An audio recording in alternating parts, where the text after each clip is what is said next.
अस्सलाम वालेकुम dear students. हम चैप्टर नंबर 1 कर चुके थे और आज हम चैप्टर नंबर 2 के शॉर्ट क्वेश्चन और न्यूमेरिकल स्टार्ट कर रहे हैं। तो चैप्टर नंबर 2 है जी हमारा स्केलर और वेक्टर्स।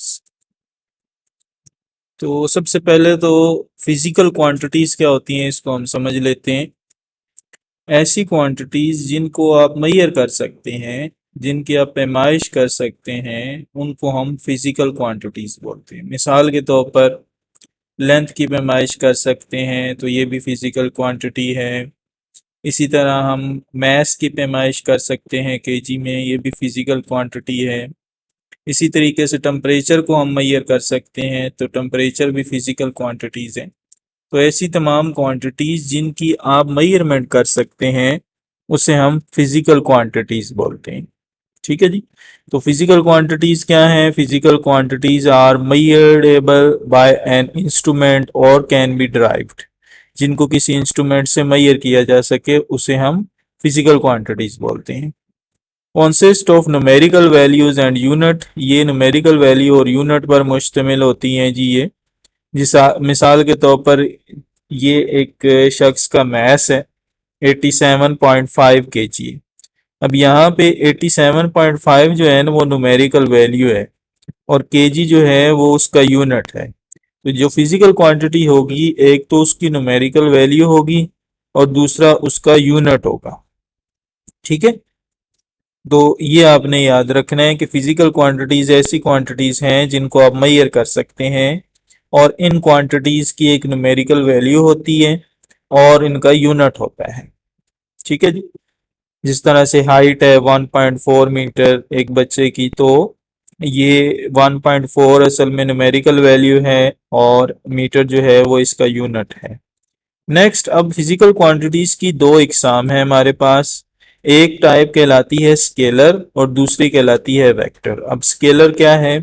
कुछ क्वांटिटीज ऐसी होती हैं जिनकी आपको न्यूमेरिकल वैल्यू और यूनिट सिर्फ पता होती है, यानी उनकी डायरेक्शन नहीं पता होती कि किस डायरेक्शन में है वो फिजिकल क्वांटिटीज। तो ऐसी क्वांटिटीज जिनकी आपको सिर्फ न्यूमेरिकल वैल्यू और यूनिट पता हो उसे हम कहते हैं जी स्केलर क्वांटिटीज। तो scalar quantities physical quantities that are completely specified by their magnitude and unit, यानी ऐसी क्वांटिटीज जिनकी आपको सिर्फ मैग्नीट्यूड या न्यूमेरिकल वैल्यू और यूनिट पता हो उन्हें हम कहते हैं जी स्केलर क्वांटिटीज। इसकी एग्जांपल है मैस और टाइम। ठीक है। अब नेक्स्ट, वेक्टर क्वांटिटीज ऐसी क्वांटिटीज होती हैं that are completely specified by their magnitude, unit and direction.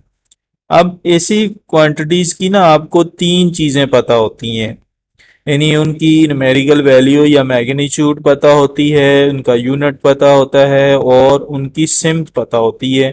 तो ऐसी क्वांटिटीज को हम वेक्टर कहते हैं। मिसाल के तौर पर फोर्स है तो फोर्स की एक खास सिमत होती है। ठीक है। फोर्स एक खास सिमत में लगती है तो फोर्स जो होगा वो एक वेक्टर क्वांटिटी होगी क्योंकि इसकी एक खास सिमत होती है। मिसाल के तौर पर एक बॉडी पर 5 न्यूटन फोर्स अमल कर रही है तो वो किसी न किसी सिमत पे अमल कर रही होगी। इसी तरह टार्क है तो टार्क भी एक वेक्टर क्वांटिटी है क्योंकि या तो टर्निंग इफेक्ट ऑफ फोर्स होता है ना, ये तो टर्निंग इफेक्ट ऑफ फोर्स जो है या तो क्लॉकवाइज होगा या एंटी क्लॉकवाइज होगा। ठीक है। तो ये क्वांटिटीज जिनकी आपको मैग्नीट्यूड भी पता हो, यूनिट भी पता हो और डायरेक्शन भी पता हो उसे हम कहते हैं जी वेक्टर क्वांटिटीज। और ऐसी फिजिकल क्वांटिटीज जिनकी आपको सिर्फ मैग्नीट्यूड पता हो और यूनिट पता हो उन्हें हम स्केलर क्वांटिटीज कहते हैं। आसान लफ्जों में ऐसी क्वांटिटीज जिनकी सिमत होगी उन्हें हम कहेंगे स्केलर वेक्टर क्वांटिटीज, और जिनकी सिमत नहीं पता होगी वो scalar quantities कहलाएंगी।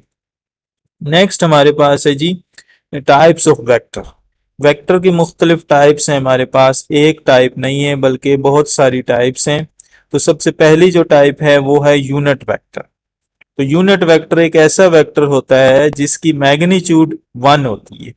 A vector whose magnitude is 1 is called unit vector. अब इसको लिखने का एक खास तरीका है। देखिए, आम वेक्टर को लिखने का तो तरीकाकार ये है कि हम कोई भी लफ्ज कोई भी हर्फ उठाते हैं, इंग्लिश का छोटा या बड़ा, और उसके ऊपर या तो लाइन डाल देते हैं, या उसके नीचे लाइन डाल देते हैं, या उसके ऊपर एरो का निशान लगा देते हैं। तो इस तरह से हम उस क्वांटिटी को रिप्रेजेंट कर रहे होते हैं कि ये एक वेक्टर क्वांटिटी है। लेकिन जब बात आ जाती है ना यूनिट वेक्टर की, तो उसके लिए हम ये लाइन वगैरह नहीं लगाते वेक्टर क्वांटिटी के ऊपर, बल्कि एक कैप सी बना देते हैं, जिस तरह से ये आप देख रहे हैं। ठीक है। तो आम वेक्टर और यूनिट वेक्टर में यही एक फर्क है कि आम वेक्टर में आप ऊपर लाइन डालते हैं और यहाँ पे आप सिर्फ और सिर्फ हेड बना देते हैं। आम वेक्टर को रिप्रेजेंट करने का ये तरीका है। अब याद रखना है, इसका जो फार्मूला होता है वो होता है जी वेक्टर, यानी जिसका यूनिट वेक्टर हो, डिवाइडेड बाय इट्स वेक्टर का मैग्नीट्यूड। ये फार्मूला है, ये याद रखना है आपने। तो एक ऐसा वेक्टर जिसका मैग्नीट्यूड एक हो, उसे हम कहते हैं जी यूनिट वेक्टर। नेक्स्ट हमारे पास है जी जिसको हम कहते हैं नल वेक्टर। अब नल वेक्टर क्या है?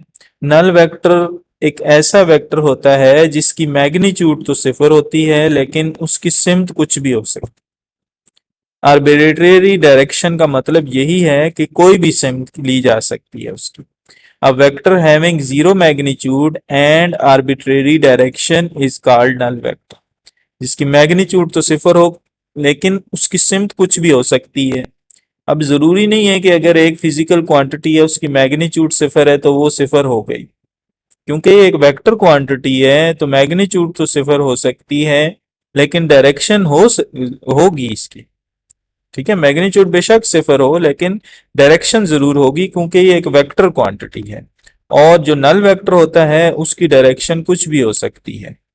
ठीक है जी, इसको लिखने का तरीका कार ये है। नेक्स्ट हमारे पास है resultant vector.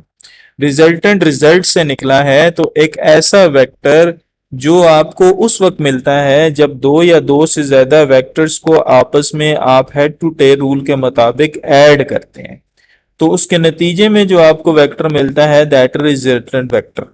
When two or more vectors are added, then we get a single vector which has the same effect as combined effect of all vector to be added।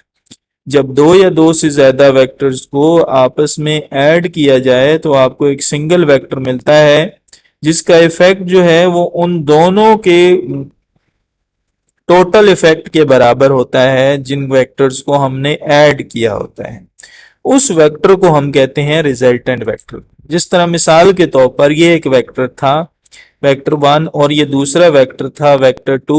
हमने head to tell rule के मुताबिक इनको add किया, पहले vector का head को दूसरे vector की टेल से मिलाया और फिर आखिर में एक रिजल्टेंट वेक्टर बनाया। रिजल्टेंट की टेल पहले वेक्टर की टेल के साथ मिलाई और उसका हेड आखिरी वाले वेक्टर के हेड से मिलाया, तो हमें एक रिजल्टेंट वेक्टर मिल गया। तो ये होता है जी रिजल्टेंट वेक्टर, यानी कि दो या दो से ज्यादा वेक्टर्स को ऐड करने से जो आपको एक सिंगल वेक्टर मिलता है उसे हम कहते हैं जी रिजल्टेंट वेक्टर। तो आज की वीडियो में यहीं तक, हम इंशाल्लाह नेक्स्ट वीडियो में आगे वेक्टर्स की टाइप्स पढ़ेंगे। अल्लाह हाफिज।